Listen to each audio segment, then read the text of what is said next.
Hello students of class 8. Today we will start with our third chapter that is fiber to fabric. तो यहाँ पे देखिए सबसे पहले मटेरियल की बात हो रही है. The first material that was discovered was terracotta. Terracotta सबसे पहला मटेरियल था जो डिस्कवर हुआ था 7000 साल पहले. About 7000 years ago it was discovered that when clay was heated it becomes hard. तो 7000 साल पहले ये डिस्कवर किया गया था कि जब क्ले को हम हीट करेंगे तो वो हार्ड हो जाएगा. क्या हो जाएगा? हार्ड. तो उससे क्या होगा कि हम यूटेंसिल्स बना सकते हैं उससे. सो स्टूडेंट्स आज के हम चैप्टर में ये जानेंगे कि फाइबर क्या होता है, फैब्रिक क्या होती है, क्या प्रोसेस होती है. ठीक है, तो यहाँ पे देखिए सबसे पहले दिया है फाइबर्स. फाइबर्स क्या होते हैं? Fibres are chemical substances. Fibres किससे बनते हैं? केमिकल से. ठीक है, तो यही डेफिनेशन है. फाइबर्स क्या होता है? Fibres are chemical substances. Next देखिए the smallest particle of a substance is molecule. Smallest particle of a substance क्या होता है? मॉलिक्यूल. अब मैं आपको बताऊंगा कि एटम और मॉलिक्यूल में क्या फर्क होता है. ठीक है, तो यहाँ पे इस एग्जांपल लीजिए, ये एक डस्टर है. ठीक है, डस्टर की स्मॉलेस्ट पार्टिकल, जैसे ये डस्टर है, इसको हम एक छोटा सा टुकड़ा, सबसे स्मॉलेस्ट पार्टिकल, ठीक है, ऐसा पॉसिबल नहीं है, ऐसा पॉसिबल बिल्कुल नहीं है कि हम उसका स्मॉलेस्ट पार्टिकल निकाल लें. लेकिन अगर हम उसका स्मॉलेस्ट पार्टिकल करेंगे तो वो हो जाएगा एटम. ठीक है, smallest particle, smallest particle of matter. Matter का स्मॉलेस्ट पार्टिकल, सबसे छोटे टुकड़े को हम कहते हैं एटम. और जब दो या दो से ज़्यादा एटम कंबाइन करते हैं तब हम उसको कहते हैं मॉलिक्यूल. तो ये एक बेसिक सा डिफरेंस था. एटम होता है स्मॉलेस्ट पार्टिकल ऑफ मैटर और मॉलिक्यूल क्या होता है? व्हेन टू और मोर atoms combine they form molecule. तो यहाँ पे अब आ जाइए, यहाँ पे दिया हुआ है oxygen is made up of oxygen molecules that have 2 atoms of oxygen. तो ऑक्सीजन है वो ऑक्सीजन मॉलिक्यूल से बना है क्योंकि यहाँ पे 2 एटम है. किसके? ऑक्सीजन के 2 एटम है. इसको हम लिख सकते हैं ऑक्सीजन. ठीक है, नेक्स्ट यहाँ पे ग्लूकोज के बारे में बताया है. ग्लूकोज का फॉर्मूला होता है C6H12O6. इसी को हम कहते हैं ग्लूकोज. ठीक है, यहाँ पे C है कार्बन, H है हाइड्रोजन और O है ऑक्सीजन. तो ग्लूकोज मॉलिक्यूल. तो ग्लूकोज मॉलिक्यूल किससे बना है? 6 atom of carbon, 12 atoms of hydrogen and oxygen 6. तो ये बनाते हैं कंप्लीट में ग्लूकोज मॉलिक्यूल. तो यहाँ पे स्टूडेंट्स ये बताया जा रहा है कि जो फाइबर होते हैं, फाइबर के मॉलिक्यूल्स बहुत ज़्यादा होते हैं. ठीक है, अभी हम यहाँ पे ग्लूकोज की बात कर रहे थे, अब हमारा चैप्टर है फाइबर का. तो यहाँ पे देखिए फाइबर के मॉलिक्यूल्स थाउजेंड्स ऑफ मॉलिक्यूल्स होते हैं. ठीक है, thousands of molecule. The smaller basic molecule in a fibre is called monomer. ठीक है, मोनोमर्स कैसे कहते हैं? स्मॉलर बेसिक मॉलिक्यूल को हम फाइबर में जो होता है उसको हम कहते हैं monomers. A very large molecule consisting of thousands of monomers is called polymers. Poly मतलब होता है मैनी. तो यहाँ पे देखिए मोनोमर्स और पॉलीमर्स. मोनोमर्स क्या होता है? Smaller basic molecule in a fibre. ठीक है, सपोज करिए ये आपका डायग्राम दिया हुआ है, ये सारे आपके क्या है? मोनोमर्स. ठीक है, और ये आपके हैं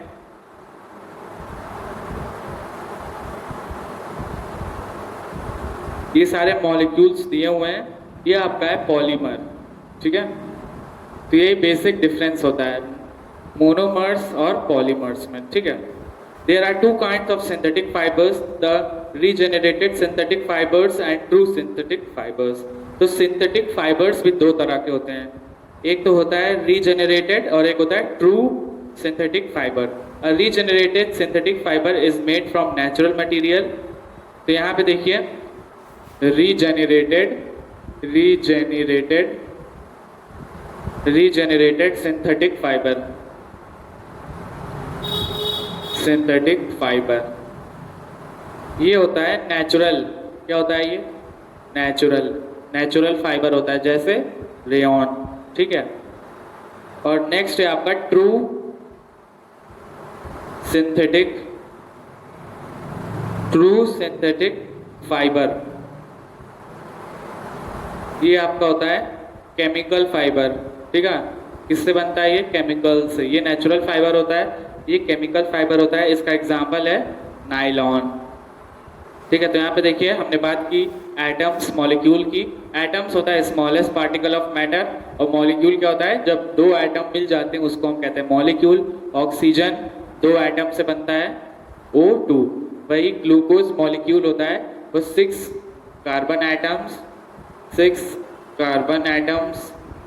फिर आप बताइए 12 हाइड्रोजन एटम्स, 12 हाइड्रोजन एटम्स और 6 ऑक्सीजन एटम्स। ठीक है, ऑक्सीजन एटम्स मिला देते हैं तब हमारा बनता है ग्लूकोज मॉलिक्यूल। नेक्स्ट है रीजेनरेटेड और ट्रू सिंथेटिक फाइबर। तो रीजेनरेटेड नेचुरल होता है, एग्जांपल रेयॉन, और ट्रू सिंथेटिक फाइबर होता है केमिकल, एग्जांपल नायलॉन। नेक्स्ट देखिए मोनोमर्स और पॉलीमर्स। तो मोनोमर्स वो फाइबर्स होते हैं जिनमें smaller basic molecule in a fibre. ठीक है, उसको हम कहते हैं monomer. Smaller basic molecule in a fibre, इसे हम कहेंगे मोनोमर। और large molecule consisting of thousands of monomer, जब कई सारे मोनोमर्स मिल जाएंगे उसे हम कहते हैं पॉलीमर्स। ठीक है स्टूडेंट्स, तो ये हमारा ये वाला टॉपिक हो गया। नेक्स्ट देखिए manufacturing of synthetic fibres. Synthetic fibres are drawn into long threads usually by spinning method. तो सिंथेटिक फाइबर्स होते हैं वो लंबे तागे में किए जाते हैं, उसको उसमें कन्वर्ट किया जाता है स्पिनिंग मेथड से। ठीक है, स्पिन करके उसको किया जाता है। The parent material is melted and then forced through the holes of perforated plate to obtain threads. उसके बाद जो मटेरियल होता है उसको मेल्ट किया जाता है। जो मटेरियल पहले हमने उसको धागे में कन्वर्ट कर लिया, उसके बाद हम उसको मेल्ट कर देते हैं। उसके बाद होल्स ऑफ परफोरेटेड प्लेट्स में डाल के हम थ्रेड्स ऑक्यूपाई कर लेते हैं। In case of rayon wood pulp of short fibres of cotton are treated with chemical to produce yellowish solution. तो कुछ सिंथेटिक फाइबर्स जैसे रेयॉन, वुल पल्प, ये सब क्या किया जाता है? केमिकल्स में मिला दिया जाता है इनको। उसके बाद येलोइश सिरप प्रोड्यूस किया जाता है, और उसी येलोइश सिरप में हम इन फाइबर्स को डाल देते हैं और उसके बाद इसमें कलर आ जाता है। नेक्स्ट देखिए properties of synthetic fibres. Properties क्या होती है सिंथेटिक फाइबर्स की? Synthetic fibres have different properties. The nylon fibre is strong and has high elasticity. तो यहाँ पे नायलॉन की बात करें, नायलॉन फाइबर बहुत स्ट्रॉन्ग होता है, ताकतवर होता है। उसके बाद इलास्टिसिटी होती है, मतलब वो खिंच जाता है ज़्यादा दूर तक। It is resistant to acid and base, ये सबसे अच्छी प्रॉपर्टी है। एसिड और बेस से रेजिस्टेंस होता है। उसके बाद वाटर को एब्जॉर्ब नहीं करता है, तो हमारा नायलॉन बहुत अच्छा फाइबर है।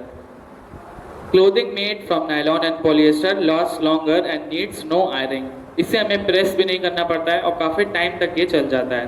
The physical properties of polymers can be controlled by changing the arrangement of monomers.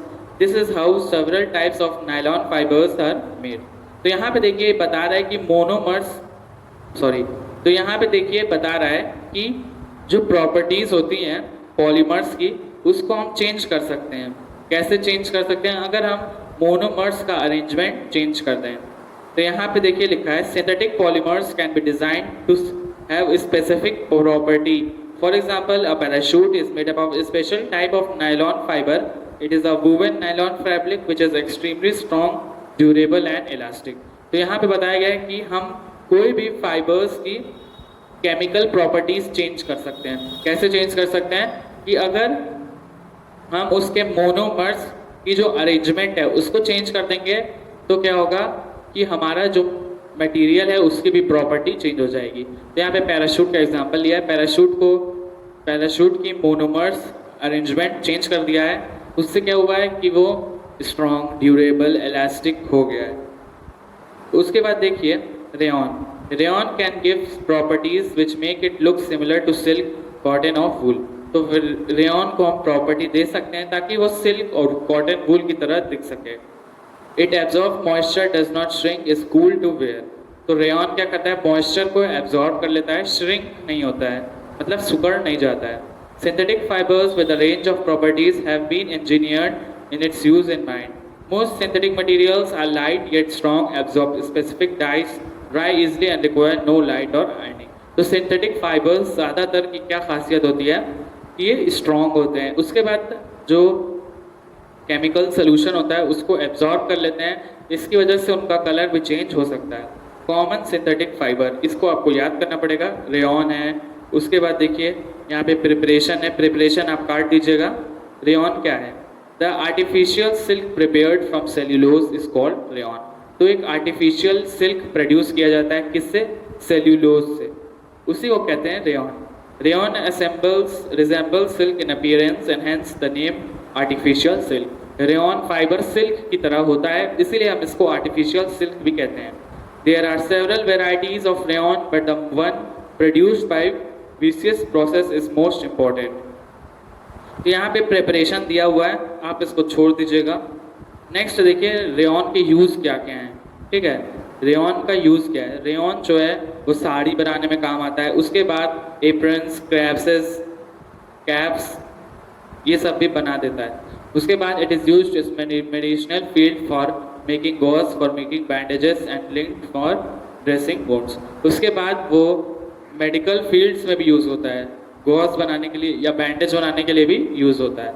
It is used as making tyre cord, tyre cord बनाने में मदद करता है। It is use for making carpet, carpet भी बना सकता है। नेक्स्ट देखिए नायलॉन, यहाँ पर रेयॉन की बात कर ली। नेक्स्ट है नायलॉन, ये सब क्या है? आपके कॉमन सिंथेटिक फाइबर्स हैं।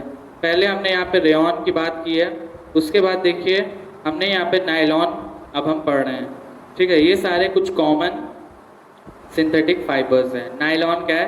Nylon is a man made fibre. Nylon एक मैन मेड फाइबर है। It is a polymer material which is make of polyamide chains. The name nylon comes from the fact that it was developed in New York and London, ठीक है। यहाँ पे देखिए लिखा है nylon, lawn, नाई मतलब हो गया न्यूयॉर्क और ये हो गया आपका लंदन। तो हमें ये बताता है कि ये जो मटेरियल है ये एक साथ दोनों जगह पे बनाता है, या तो न्यूयॉर्क में और लंदन दोनों में साथ में। इसके यूज़ क्या हैं? उसके बाद ये हमें कई काम आता है, बड़े एडवांटेज हैं। सबसे पहले सॉक्स, टूथब्रश, पैराशूट्स, नायलॉन इसके बहुत काम आता है। उसके बाद टायर कॉर्ड्स, क्लाइंबिंग रोप्स, यही सब इसके बन जाता है इससे। The clothes made of nylon are extremely fine, light, durable, wrinkle resistant. तो जो कपड़े नायलॉन के होते हैं वो क्या होते हैं? लाइट वेट होते हैं, बहुत हल्के होते हैं। उसके बाद ड्यूरेबल होते हैं, कई सालों तक चलते हैं। उसके बाद उस पर प्रेस नहीं करनी पड़ती है। नेक्स्ट देखिए टेरिलीन।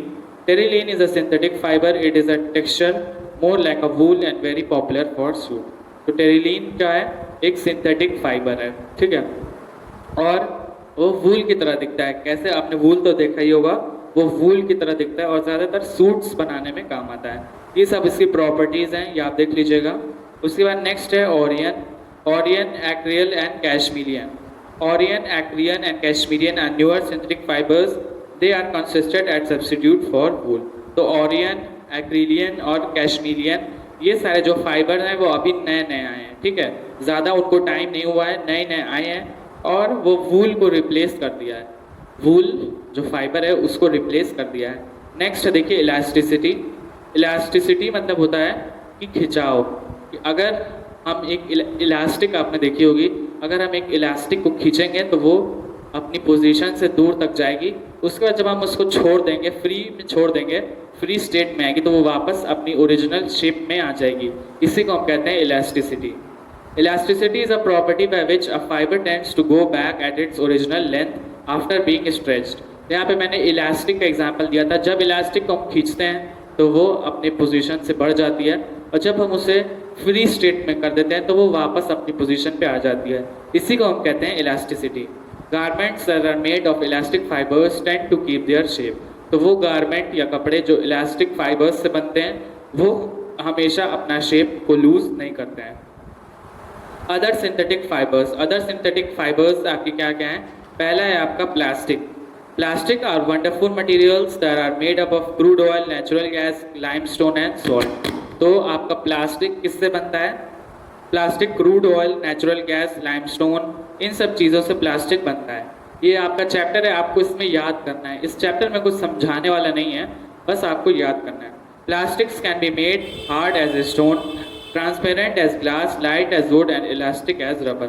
तो प्लास्टिक सबसे वंडरफुल मटेरियल है, उसकी एडवांटेज तो बहुत हैं, लेकिन सबसे बड़ा डिसएडवांटेज ये प्लास्टिक का होता है कि प्लास्टिक डिकम्पोज नहीं होता है। ठीक है, अगर हम प्लास्टिक को ज़मीन में गाड़ देंगे तो वो 3-4 हज़ार साल के बाद कहीं वो डिकम्पोज होगा। नेक्स्ट देखिए टाइप्स ऑफ प्लास्टिक। प्लास्टिक कितने टाइप्स की होती हैं? The properties of plastic depend on the molecular structure of polymers. वो उनके मॉलिक्यूलर स्ट्रक्चर पे डिपेंड करती हैं। There are 2 types of plastic, thermosets and thermoplastic. तो प्लास्टिक आपकी कितने टाइप्स की होती हैं? 2 टाइप्स की। प्लास्टिक आर ऑफ 2 टाइप्स, यहाँ पे दिया है थर्मोसेट्स एंड थर्मोप्लास्टिक। अब इसके बारे में हम जानेंगे। Thermosets are hard and do not melt on heating. तो थर्मोसेट प्लास्टिक्स हैं, वो जब हम उसको हीट करते हैं तो वो मेल्ट नहीं होती है। और दूसरी प्रॉपर्टी ये है कि वो बहुत हार्ड है, ताकतवर होती है। They are used, they can be shaped only once, एक बार ही उनको शेप दिया जा सकता है। They are used to make electrical switches, electrical switch उन्हीं से बनता है। नेक्स्ट देखिए थर्मोप्लास्टिक। अभी हमने थर्मोसेट्स की बात की, नेक्स्ट है आपका thermoplastic. Thermoplastic become soft and melt upon heating. तो थर्मोप्लास्टिक इसकी अपोजिट होती है। थर्मोप्लास्टिक क्या होता है कि वो मेल्ट हो जाती है जब भी वो हॉट टेम्परेचर पे रखी जाती है। दे can B molted into any one shape, bonds और नंबर ऑफ टाइम्स। तो जब हम उसे हीट करेंगे उसके बाद हम उसको जो शेप है, जो हम शेप ऑब्टेन करना चाह रहे हैं, उस शेप में हम उसको ढाल के उसको कूल कर देंगे तो वापस उसी शेप में हो जाएगा। और ऐसा हम कई बार कर सकते हैं। Thermoplastics are made up of polymer chains that are kept together by the weak force. तो थर्मोप्लास्टिक जो है वो पॉलीमर चेन से बना रहता है और उसका जो फोर्स है बहुत वीक होता है, कमज़ोर होता है। दिस इज़ वाई थर्मोप्लास्टिक जो है मेल्ट हो जाती है, इसीलिए थर्मोप्लास्टिक मेल्ट हो जाती है। नेक्स्ट देखिए प्लास्टिक के क्या यूज़ हैं, इसको आप पढ़ लीजिएगा खुद। Synthetic polymers and environment. Natural polymers like cotton, silk और वूल आर बायोडिग्रेडेबल। सिंथेटिक पॉलीमर्स और नेचुरल पॉलीमर्स, तो आप नाम से समझ जाएंगे। सिंथेटिक पॉलीमर्स केमिकल से बनते हैं और नेचुरल पॉलीमर्स जो होते हैं वो नेचुरली गॉड गिफ्टेड होते हैं। तो जो नेचुरल फाइबर पॉलीमर्स होते हैं जैसे कॉटन, सिल्क, वूल, ये बायोडिग्रेडेबल होते हैं। ठीक है, डीके सड़ जाते हैं जल्दी। They decay fairly as quickly as microorganisms break them down. तो बहुत जल्दी सड़ जाते हैं। जब माइक्रो ऑर्गेनिजम्स उनको ब्रेक कर देते हैं तो वो बहुत जल्दी डीके हो जाते हैं। But micro organism can not break down synthetic polymers like nylon and polythene. लेकिन पॉलीथीन, प्लास्टिक और आपके नायलॉन ये सब ब्रेक नहीं हो पाते हैं। They are non biodegradable, biodegradable नहीं है। Since synthetic polymers have a wide use, they also result in creating a huge amount of waste and their disposal is challenge. तो यहाँ पे प्लास्टिक, पॉलीथीन इसकी बात हो रही है कि ये डिग्रेडेबल नहीं होते हैं, बायोडिग्रेडेबल नहीं है। ठीक है, ये है नॉन बायोडिग्रेडेबल और ज़मीन में जाके सड़ते भी नहीं हैं। तो क्या होता है कि लेकिन उसकी डिमांड भी ज़्यादा है, तो इससे हमारे इन्वायरमेंट को नुकसान पहुंचाता है। सरकार को स्टेप्स लेने चाहिए ताकि वो पॉलीथीन को बैन कर सकते हैं। We can also use jute bags, paper bags. हम जूट बैग्स या पेपर बैग्स भी यूज़ कर सकते हैं। Presently most of the plastic is dumped और बर्न्ड अराउंड। तो प्लास्टिक बेसिकली क्या होता है कि या तो उसको डंप कर दिया जाता है, ठीक है, या तो उसको जला दिया जाता है। जलाएंगे तो गैस रिलीज होगी और इन्वायरमेंट को नुकसान होगा। और अगर उसको हम कहीं फेंक देंगे तो वो नॉन बायोडिग्रेडेबल है, कहीं सड़ेगा है नहीं, फिर भी हम ही को नुकसान होगा। तो सब best solution for this problem is कि हमें इसको यूज़ नहीं करना चाहिए। सबसे अच्छा सोल्यूशन है कि इसका यूज़ करना बंद कर दो। तो स्टूडेंट्स ये आपका चैप्टर हो गया, 3rd chapter, fiber to fabric, and after that I will tell you exercises and question answers.